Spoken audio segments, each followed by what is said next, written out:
Hi, good morning. My name is Christina Story, and I am here today with Diego Martinez, and we're going to answer some more questions that you guys have given us from last week to continue on. I think we're going to be doing this every Thursday, just so you guys can get more familiar with Diego, as Diego can get more familiar with you guys and answering your questions. So, Diego, go ahead and tell us a little about yourself today. Well, one of the things that makes me a little bit different than most candidates is I am not a career politician, Christina. I've been working since I was 14 years old. Actually, a little bit before that, we used to have paper routes where I grew up. I grew up in the Stockton, California. We used to have a paper route. I think I was 10 or 11 years old when I first started working. I've been working my whole life. I've been a taxpayer here in California for a long time. And what makes me a lot different than the career politicians is I ran small businesses, I've ran big companies, so I understand what a P&L looks like. But I also understand what it's like to struggle every day with these high taxes that we're getting done with all the time. And I also understand what it's like to try to make a living and basically get to the point where, let's take COVID-19 right now. I had to shut down my business for a little bit. And just like me, a lot of small business owners were all wondering the same thing. When can we get back to work? Why aren't we back to work? We're allowing people to protest, riot, be in closed areas, yet our state's still closed. So, Diego, let me ask you a question real quick. What business do you own? You say you're a small business owner. What business is it and where is it located? Well, right now I own a bail bonds company. It's called Diego Martinez Bail Bonds, and we're located in San Andreas, California, and we write bail throughout Northern California at this moment. Okay. All right, so let's go ahead and dive in right into our questions that we have. I mean, that was pretty much question number one, is what made you different from other candidates, and I think we got a really good response. So question number two is, before I ever vote for another person, I will ask you, are you Christian? Is Jesus Christ your Lord and Savior? Have you studied the Constitution? And are you on the side of the Constitution's original intent? This one is from Joe. He also added, this week, my one and only question is, are you a Bible-believing Christian follower? Well, Christina, that's a great question, just like anybody else. We live in America. And my beliefs about church, do I believe in God and a higher being? I do. Am I going to inflict that on anybody? No. My campaign isn't ran on religion. It's actually ran on values and choice. And why we're here in America is for freedom. So you have the freedom of speech. You have the freedom of religion. I believe that everybody has their own right and their own way to have their religious beliefs honored and respected. Are you currently under any type of religion? At this moment, I am not. Okay, good. Thank you. Question number three is, this one says, what's your stance on vaccines mandates, both for children and on COVID-19? And this question is from Caroline. Caroline, that's a great question, and we kind of had a little bit of discussion before about that, and I just kind of wanted to address it this week so everybody else could get an understanding where I'm at. Just like I just said, I am about choice. Vaccinations, to me, was something I did for my kids, and I got done when I was little. I also understand for religious beliefs or political beliefs or different beliefs, people don't believe in having their children vaccinated, and I actually believe that is the parent's choice to be able to do that. If you want your child vaccinated, you should have the right to, but if you, for whatever reasons you choose not to, I actually believe that you should have that right. Now, how does that correspond with the decision of public schools? Most public schools do require children to have vaccines and daycares, preschools, and for those parents that choose not to have their children vaccinated, it kind of creates a conflict. What is something that you could do to resolve this? Well, that's something that I'd have to look into when I'm in office to see where the law stands and what can be done. I believe it's the parent's choice. If your child's vaccinated and one child isn't, which child's really going to get sick?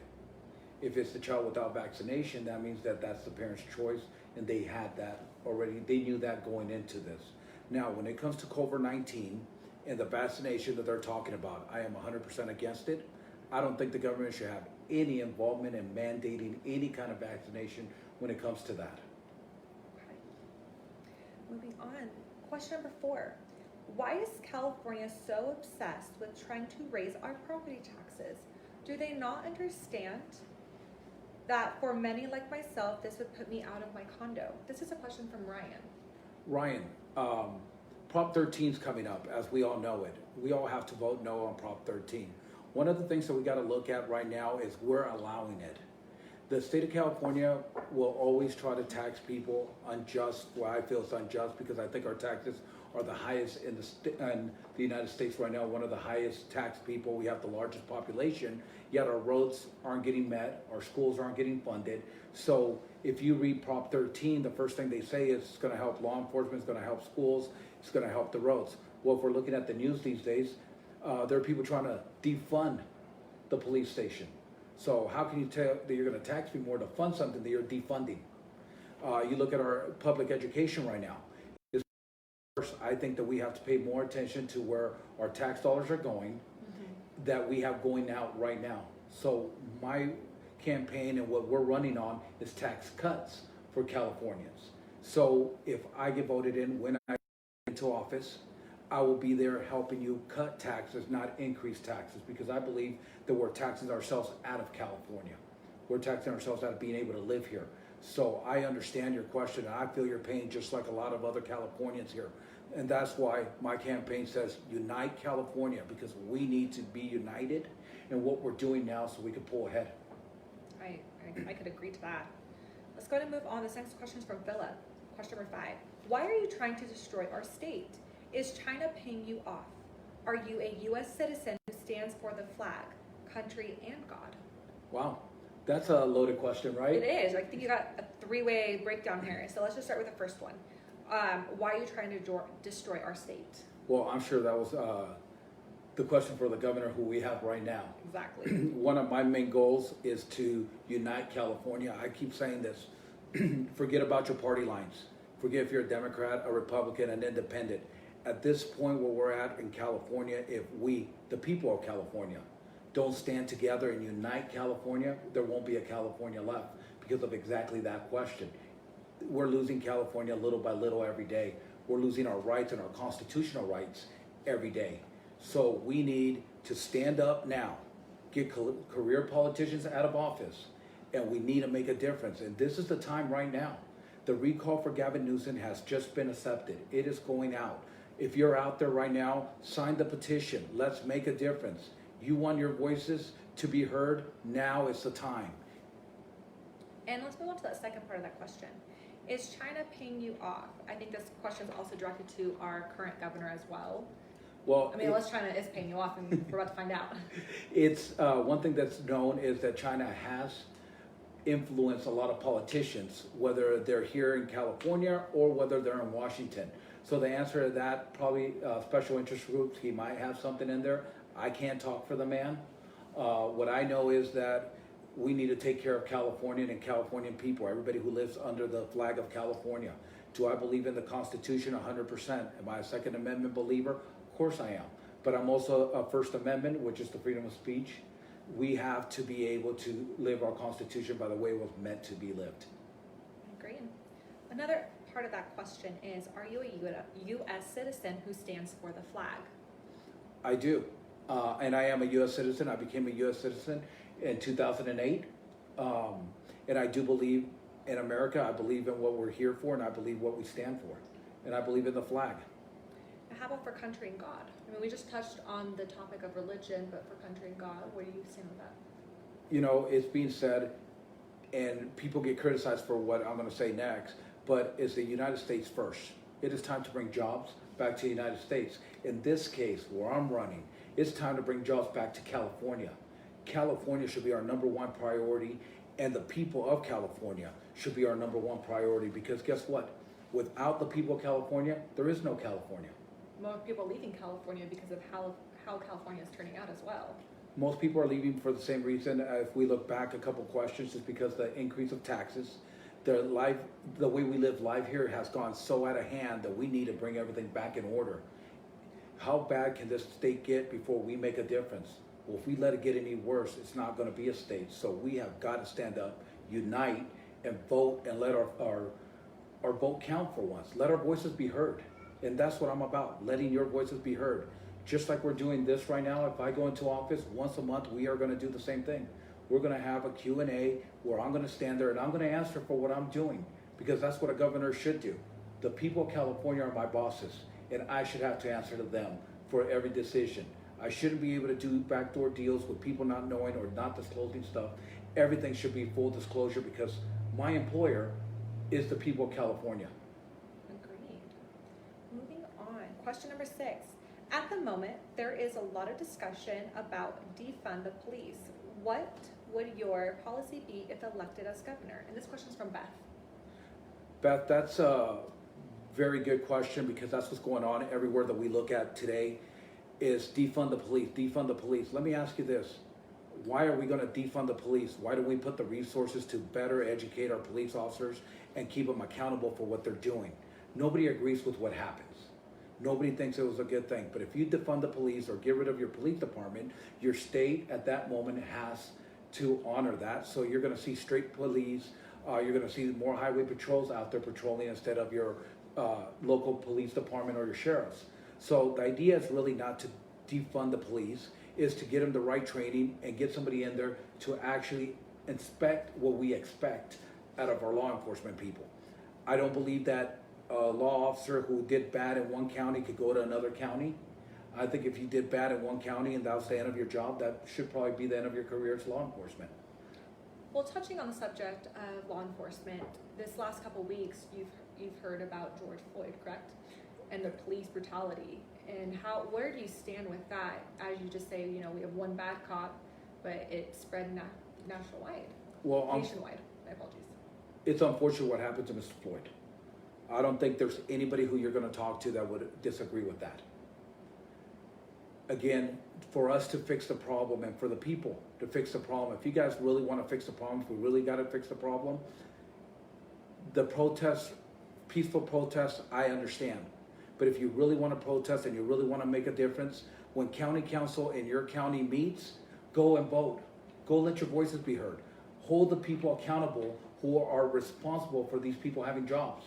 Hold your city mayors responsible. Hold the government. Hold the police chief. Hold the sheriff of that county responsible for what's going on. And again, we have got to inspect what we expect out of people.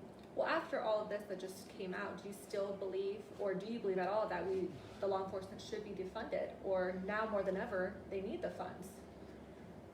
Law enforcement does a lot of great things. When we need help, who do we call? When something goes wrong, who do we call? Law enforcement. We are asking these people, these men and women, to get up every day, go out and defend our streets and keep us safe. And we turn our backs on them. That is not right, it's not just, and nobody should ever stand for that. One bad officer doesn't make everybody bad. So when you're in trouble, who are you going to call? If there's no police department, who are you going to call? Things have escalated to a point where they shouldn't have. One thing is you go out and you protest about something, and I agree with the protest. I think what happened was unjust. But living in a small county, which I do, which is Tuolumne County, one thing I saw was the patrons from this county allow the peaceful protest, but also stand in front of their neighbors, of their friends' business to make sure that everybody was protected. You know what that means, Christina, when you actually look at that? It means that it doesn't matter your party lines or who you vote for or what you believe in. We can be united in the state, and we need to come together, just like this little county, Oakdale, and these other smaller towns came together to stop the looting, stop the rioting, and just let peaceful protests. Because a lot of the people that were here defending their businesses also feel for the loss of Mr. Floyd, but we cannot allow our businesses to get destroyed because we've gone through COVID-19. How much longer can our businesses be shut down? How much damage would that have caused to a small town, a small community like this? So this county took pride in standing up and defending their town with 0 injuries. And I have to give credit to Sonora PD and Tuolumne County Sheriff's Department, Calaveras County Sheriff's Department that were here helping out and keeping the peace. It was a great demonstration. It was peaceful. Everybody went home on their own. But if we want to put a stop to it, we have to start at home. We have got to let everybody know that we are all, and I'll say this, we are all created equal under the same thing. We all bleed red when something happens to us. There is no color. There is really just people here. Agreed. Very well said, Diego. Thank you. Now we're going to move on to question number 7. This is from Steve. How are you going to make California prosperous? and desirable state to live in again? Well, Steve, that is one of the things that we're running on is we have to bring infrastructure back into California. We have got to bring industry back to California. Well, how do you do that? If you looked at the news a couple weeks ago, you saw that Tesla was offering to get out of California. You saw our governor proudly say, we're not the cheapest state to do business, but we're the best. Well, I don't see how that is. I think California's a good state to do business in, and I think we can make it even better. But we have got to make it affordable for industries to want to come back here and create more jobs. Well, what does that do? That lowers our unemployment. That also not makes us be dependent on one industry, but several industries. So if something happens to one industry, our economy can keep going. You know, we depend a lot on the Bay Area and stuff that's going on right there right now. We cannot allow this to continue. Not that they're not prosperous, not that they're not good industries to have, but we need to be able to bring more industry back into here so the common person can have an honest job. So that will solve, unemployment rate will be at its lowest, more people will be working, we'll have more money in our pockets with tax cuts, it'll make it a favorable place to live. I'm all in favor for that plan. I think anybody else listening to this can all agree. It sounds wonderful and would make everybody's life in California a lot easier and more desirable to stay. Well, that's the idea, is to make California back to what it was. It was where people wanted to come and vacation. You go to San Francisco right now, and a lot of people have to tour from because of what's going on in San Francisco. We have got to clean up our cities, our towns, one by one, and get a massive turnover in California. Agreed. Let's go to move on. This is question number 8. This is from Robert, and please, I apologize for the profanity here, but are we going to open a whorehouse? Wow. Robert, that is, we know Nevada allows prostitution. I know it has been brought up in California before. And with bringing new industries into California, I'm not going to say that we are going to do it, but I'm saying that there might be another look at it, just like there was for marijuana for many years. And the marijuana industry is growing here in California now. So you're not opposed to the idea of the whorehouse, but you're also not in favor to it at the moment. I have to have enough information to make it right. Nevada does it. There are neighboring states.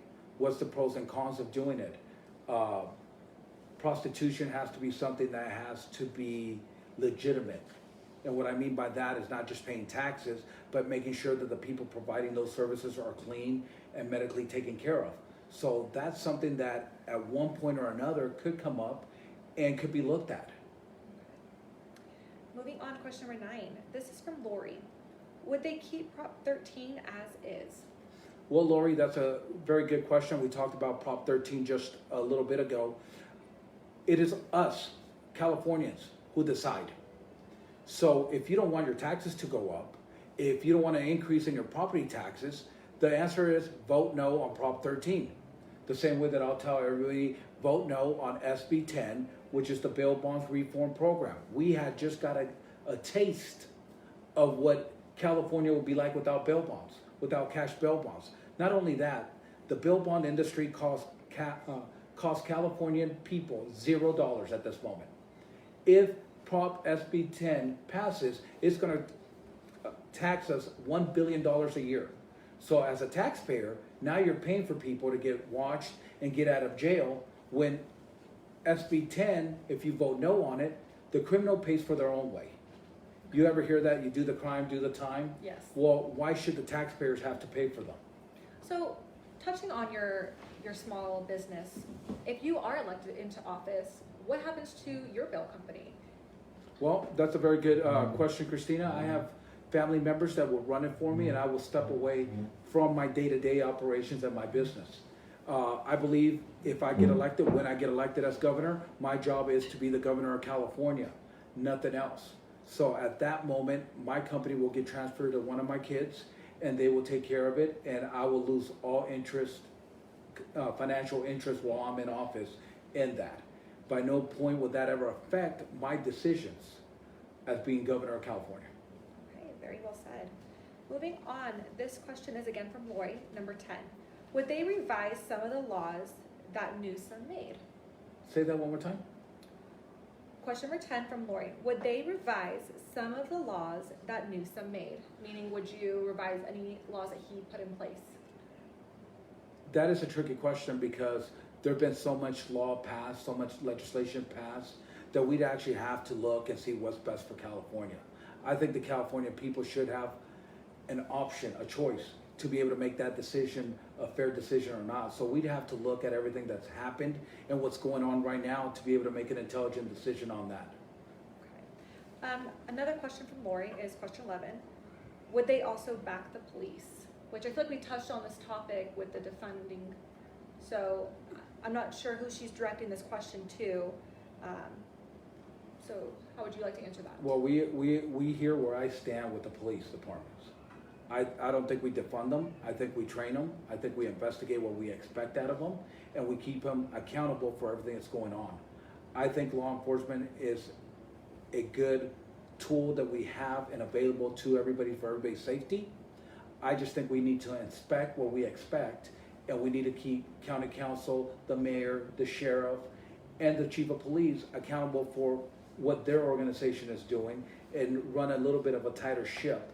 But what you don't want to do is what's been happening. Every time there's a lawsuit in a certain area, the police officers are more scared to go and interact with people because they're worried about getting sued. We need to cut some of that out, and we need to have a better relationship with our working police officers in our communities. So I encourage everybody in your community, get involved. Get involved in county council, understand what's going on. When the mayor's election comes up, get involved. When the sheriff gets elected, get involved. The same thing with the chief of police. Why? Because then you have a say in what's going on. These are the people that we elected. And I hear a lot of people, oh, I didn't do that. You didn't do that because you didn't vote. Your voice needs to be heard now more than ever. Very well. Also, question number 12. What are your thoughts on Border Patrol? What are my thoughts on Border Patrol? Well, we hit the immigration reform program that I've talked about last week, and I'm running strong on tax cuts, immigration reform, homeless. I believe that we need to have a border. I believe that we need to know who's coming into our state and to our country, and we need to make sure it's the right people that we want here, that we need here. So I'm 100% for Border Patrol. I'm 100% for getting the people in here the right way. You know, we all, and you heard me say this before, we have all came in different aspects. Some of us came here when we were very little and we didn't have a choice. Well, this is the only country that we know. So we need to help those people be able to stay here. At the same time, we don't need a fluctuation like the caravans of people coming in when we don't know who's coming in. So we need to have Border Patrol, we need to have our border secure, but we also need to make it easier for people to be able to come in here the right way. And I think that's one of the things that the government has missed years. We're fighting people from coming instead of helping them figure out how to do this right, do it legally, and also be a successful part of society, because that's what we need. We need people to give into society, not take. So we have to look at all that. Okay. Well, Diego, that was the list of our questions here. Why don't you go ahead and give us a closing statement? Anything else you want to tell the people? Well, Chris, I appreciate your time this morning. We will be back next Thursday. Do me and yourself a favor. Ask any questions that you guys would like to talk about. Our lines are open. Our subjects are open to just about anything. And I will see you guys next Thursday at 11 a.m. Diego Martinez for Governor.